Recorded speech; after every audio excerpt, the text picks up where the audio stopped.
కొట్టాడు, next teaching hostel వేసి కొట్టాడు, ఇప్పుడు ల్యాబ్ అంతా బ్రేక్ చేసినాడు. అంత సీన్ లేదు బాబు. ఆ అమ్మాయి దగ్గర మీరు అసలు ఫ్రెండ్సేనా? వాడు అసలే మనసు గాయపడి ఉన్నాడు, మళ్ళీ వాడిని డిస్టర్బ్ చేస్తారా?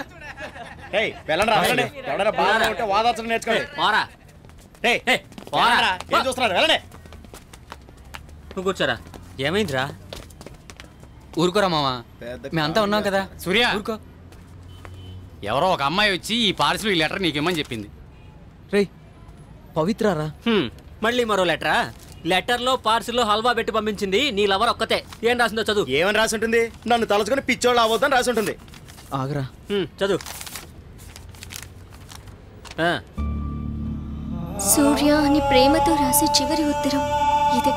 నాతో మాట్లాడాలని నువ్వు పడ్డ కష్టాలన్నీ నీకు తెలియకుండా చాటుగా నిలబడి చూడటం తప్ప నీకు ఎదురుపడలేకపోయాను. ఇప్పుడు మాత్రమే కాదు, ఇంకెప్పటికీ నిన్ను కలవలేనని తలుచుకుంటేనే చాలా బాధగా ఉంది. బాధలో ఉన్న నిన్ను ఓదార్చాలో లేక నా పరిస్థితి చెప్పి నిన్ను ఇంకా బాధ పెట్టాలో అర్థం కావట్లేదు. సూర్య, ప్రేమలో ఓడిపోయి ఉండొచ్చు, కానీ చదువులో గెలిచావు. ఈ చదువుతో జీవితంలో నువ్వు గెలవాలి. నువ్వు తప్పకుండా గెలుస్తావన్న నమ్మకం నాకుంది. సూర్య, చెప్పడానికి బాధగా ఉంది. సమస్యలన్నీ తొలగిపోవాలంటే మనం విడిపోవాలి, అంతకంటే వేరే దారి లేదు. జరిగిందంతా ఒక కలగా అనుకొని మర్చిపోవాలి. మర్చిపోక తప్పదు. నన్ను మర్చిపో సూర్య, ప్లీజ్.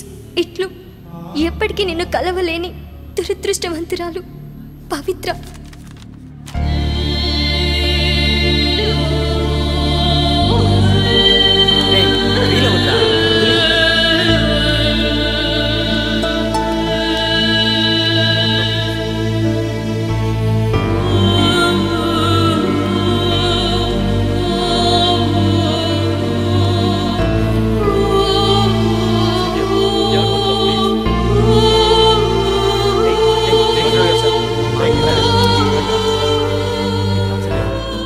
ఈ పార్సిల్లో ఏం పంపించుంటుందిరా?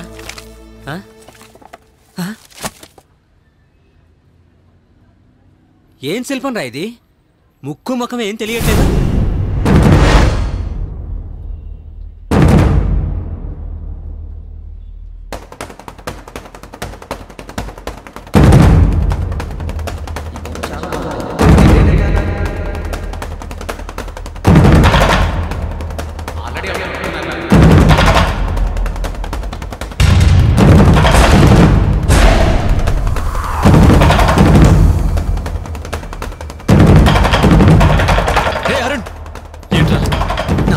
ఎవరో తను ఎక్కడ ఉంటుందో మొత్తం తెలిసిపోయిందిరా.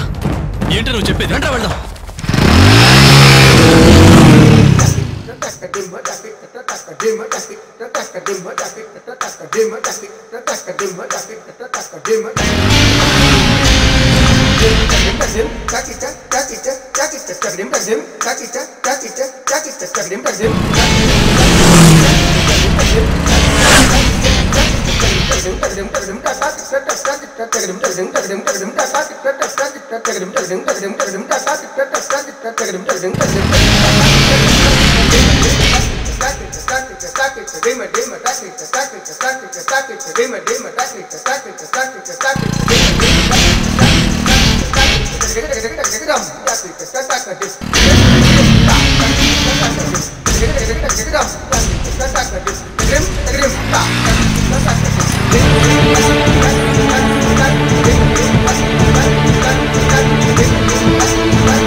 ఎవరు పవిత్ర అని వెతుకుతున్నాం కదరా. తనేరా నా పవిత్ర.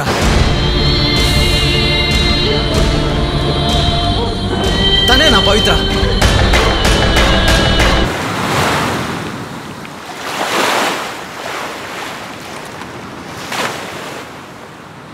నీకు నా గురించి తెలిసి కూడా నీ ఫ్రెండ్ని ఏమైనా నేను ప్రేమించాను అనుకుంటున్నావా?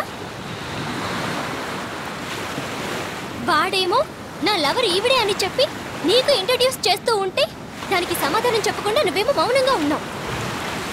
చెప్పు, ఈ విషయంలో ఎవరో తెలియని ఆ పవిత్రకు నాకు ఏంటి సంబంధం? నేను నీకిచ్చిన గిఫ్ట్ అతని దగ్గర ఉందంటే నీకు ఆ పవిత్రకు ఏంటి సంబంధం? చెప్పు. చెబుతాను.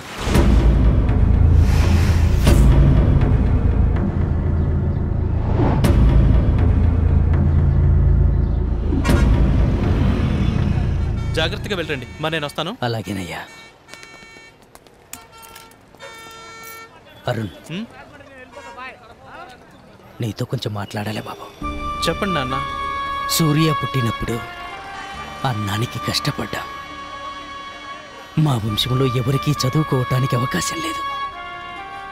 సూర్య వాళ్ళమ్మకు మాత్రం వాణ్ణి చదివించాలని ఆశపడేది. సూర్యకు 5 ఏళ్ల వయసులో వాళ్ళమ్మకు అమ్మవారు పోసింది. దాంతో వాళ్ళమ్మ చనిపోయింది.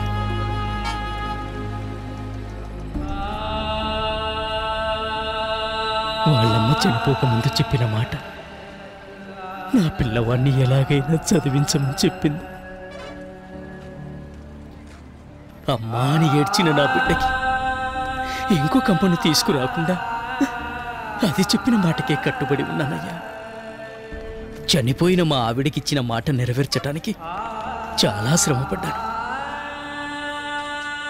బాగా కష్టపడ్డాను. వాడు చదువుకోవడానికి కావలసిన డబ్బును సంపాదించటానికి నా ఒంట్లో రక్తం ఉన్నంత వరకు శ్రమపడ్డాను. వాడు సరిగ్గా చదువుతున్నాడా లేదా అని తెలుసుకోవటానికి నాకు తెలివితేట లేకుండా పోయాయ్యా. పట్టించుకోలేదు. ఇంతవరకు వాడి దారిన వాణ్ణి వదిలేశాను. అప్పటి నుండి వాడి చదువు ఆగిపోకూడదని పొలం అమ్మి, పశువులను అమ్మి, కట్టుకున్న ఇల్లు కూడా అమ్మేశాను. ఇక అమ్మటానికి ఏమీ లేని పరిస్థితుల్లో నా ఒంట్లో ప్రవహించే రక్తం కూడా అమ్మి ఇచ్చానయ్యా. సూర్య బాగా చదువుకోవాలి, వాళ్ళమ్మకిచ్చిన మాటను కాపాడడం అది నీ వల్లే అవుతుంది. నీవు వాడికి ఆప్తమిత్రుడివి. నా కొడుకును బాగా చదివిస్తావని నాకు మాటివయ్యా.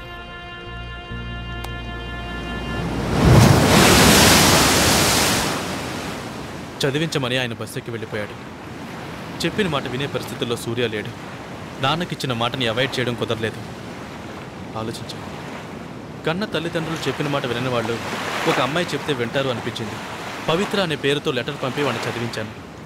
అంతా నేను అనుకున్నట్టుగానే జరిగింది. చివరికి నేను చేసిన ఒకే ఒక తప్పు, నువ్వు నాకు ఇచ్చిన గిఫ్ట్ వాడికి ఇవ్వడం. Happy birthday to you. Thank you. ఇది హాస్టల్ వార్డెన్కి ఇచ్చి సూర్యకి ఇమ్మని చెప్పు ప్లీజ్. సూర్య, ఎవరో ఒక అమ్మాయి వచ్చి ఈ పార్సిల్ లెటర్ నీకు ఇమ్మని చెప్పి. బుద్ధుందా నీకు? లవ్ చేసిన అమ్మాయి గిఫ్ట్ ఇస్తే దాన్ని భద్రంగా దాచుకోవాలి. అది మానేసి దాన్ని వాడికిస్తావా? అర్థం లేకుండా మాట్లాడక పూజ. ఏదో చదువుతాడు, పాస్ అవుతాడు అనుకున్నాను. కానీ యూనివర్సిటీ ఫస్ట్ వస్తాడని కల్లో కూడా ఊహించలేదు. వాడికి ఏదో గిఫ్ట్ కొనిద్దామని ఆలోచిస్తున్నప్పుడు నువ్వు బర్త్డే గిఫ్ట్గా నాకు ఒకటి కొనిచ్చావు. నీ సెలక్షన్ ఎప్పుడూ బెస్ట్గా ఉంటుంది కాబట్టి అది తెరిచి కూడా చూడకుండా అలాగే వాడికి ఇచ్చేశాను. షాపులో ఉన్న నువ్వే వాడి ప్రేమికురాలు అని తప్పుగా అనుకున్నాడు పూజ. తెలివితేటలుగా ప్రారంభించిన విషయం ఇప్పుడు మూర్ఖత్వంగా పరిణమించింది.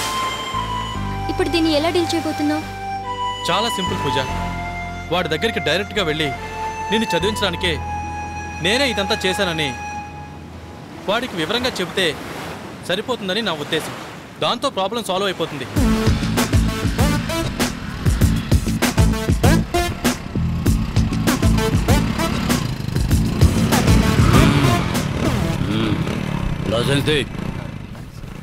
లైసెన్సా? లేదురా. అందరూ వెతకండ్రా. లైసెన్స్ ఉందా లేక నేను అడుగుతున్న 20 రూపాయలు ఇస్తారా? సార్, ఏంటి? రోడ్డు మీద నిలబడ్డ ప్రతి కానిస్టేబుల్కి మీరందరూ ఒక రేటు ఫిక్స్ అయి ఉండాలి. లైసెన్స్కి 20 రూపాయలు, ఆర్సీ బుక్కి 50 రూపాయలు, హెడ్ లైట్కి 10 రూపాయలు, నెంబర్ ప్లేట్ ఇంటి కొత్తగా ఉంది. ఏంటన్నా ఇది? ఇది నా లవర్ పేరు సార్. నీ లవర్ పేరు బండి మీద రాసావు, మరి నీ బండి నెంబర్ ఇంకెక్కడ రాస్తావు? నీ లవర్ గుండెల మీద? వద్దు సార్. ఏంటి వద్దు? వద్దు సార్. ఏంట్రా వద్దు? నా పవిత్ర గురించి తప్పుగా మాట్లాడితే ఏం చేస్తానో నాకే తెలీదు. ఏ కోపమా? మాట్లాడితే ఇంత కోపం వచ్చిందే, ఇప్పుడేం చేస్తావు?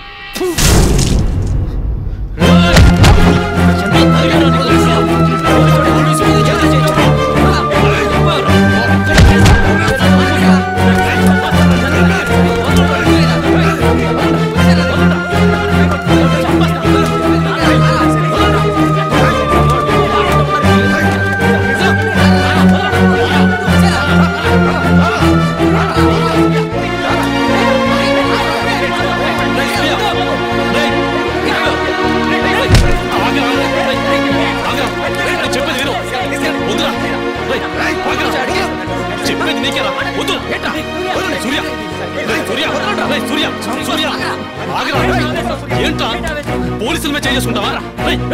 ఏంట్రా నువ్వు చేస్తున్న పని? ఆ పనికి మళ్ళీ పవిత్ర పేరు మీద ఊమూసాడు. మాట్లాడితే పవిత్ర పవిత్ర అంటావేంట్రా? అసలు పోలీసులతో గొడవ పెట్టుకుంటే ఏం జరుగుతుందో తెలుసా నీకు? నువ్వు చెప్పావు కాబట్టి వాడిని వదిలేస్తున్నాను.